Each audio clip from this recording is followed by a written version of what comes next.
arrangement with Dylan White. Isn't that weird? Why do we have... He's not tied up like the slave contract of yesteryear. When I was running boxing, it was much easier. We were slave traders. We had these guys and they were working for us and we was the boss. The pendulum has swung. Now I have to say, Mr. Dylan White. We were slave traders. Dante's Boxing Nation, what's going on, guys? So just in case you didn't know, that was Eddie Hearn's father speaking when he was promoting a Dillian White fight. Now, with that being surmised, let's get into Barry Hearn's son, Eddie Hearn. This is one of the many reasons it makes no sense for Eddie Hearn to go outside of boxing and try to berate Gervonta by talking about his level of education, if he's a deep thinker or not, him being inarticulate. Because clearly when Eddie says this, he's telling the boxing world that he's a much deeper thinker than Gervonta Tank Davis. He's a much smarter person than Gervonta Tank Davis. You can usually gauge how intelligent, how smart a person is by looking at his level of success. But when you look at the dichotomy between Gervonta Tank Davis's success and Eddie Hearn's success, the difference is Gervonta Davis, he's successful because he had a God-given gift, and he was intelligent enough to use that God-given gift to excel in life. All the success that Eddie Hearn has had in this business, it was passed down to him from his father, because his father was already a successful boxing promoter, Barry Hearn. See, the sport of boxing is 80 to 90% mental. That means to be as successful as Gervonta, as Floyd Mayweather, as Shakur Stevenson, as Devin Haney, you have to have the highest boxing IQ. Gervonta Tank Davis is a powerful puncher, but when you look at the different styles that he fights against other guys that are strong, like Rolly Romero. He didn't beat Romero because he had more power than Romero. He beat him because he was smarter than Romero. That's the same way he beat Hector Garcia, because he was smarter than him. Gervonta had to be a very intelligent person in the ring. He had to be smarter than all of his opponents to get to where he is today. Everything that Eddie Hearn has today, it was passed down to him from his successful father, Barry Hearn. Unlike Gervonta, Eddie did not have to outthink or outsmart people to become as successful as he is today. All he had to do was carry the same last name that his father carries. There was no natural talent required. There was no God-given gift that was required.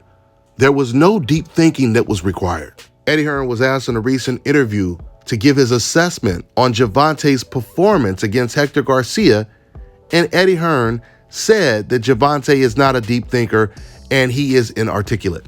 And then said that's what makes him so dangerous. The kid is a bad MFer. He's a bad kid. He's 28 years old and he's saying he's a bad kid. This is all subliminal. These are dog whistles being blown.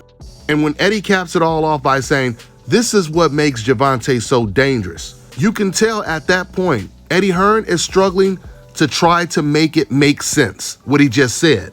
Because he wants to berate Gervonta, but he's trying to figure out, how do I say he's inarticulate? How do I say he's not a deep thinker, but how do I make it relevant to what we're talking about right now?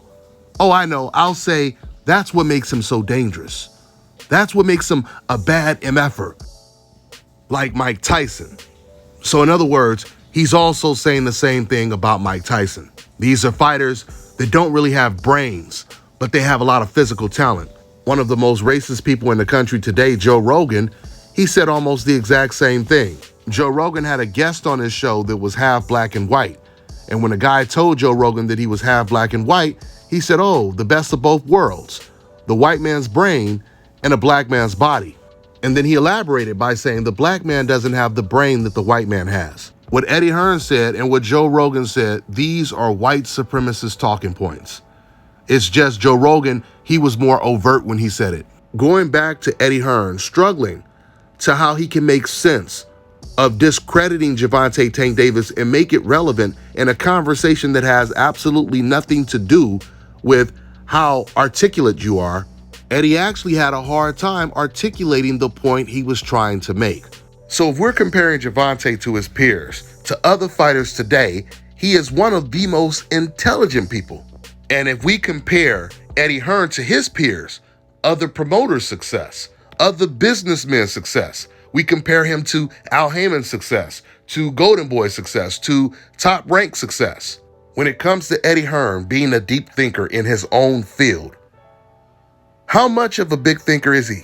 Well, he doesn't think at all, at least according to his peers, other promoters like Bob Arum. Eddie Hearns has diarrhea of the mouth. He can't stop talking, and he doesn't think. I mean, trust me, in the United States, Eddie Hearn is considered a joke. Ask any promoter, ask Golden Boy, ask Al Heyman, Eddie Hearn is a joke. The Zone gave him over $1 billion to crack the U.S. market, and all he's done is piss the money away. You know, so if you talk about a joke, the joke is Eddie Hearn, how he's acted in the United States, and one of his problems is that he gets involved in everybody's business. Everybody's business is his. He predicts how a fight will draw on pay-per-view when he has nothing to do with the fight. Isn't he better off concentrating on a fight that he's promoting, where he does have skin in the game, than to talk about other people's fights?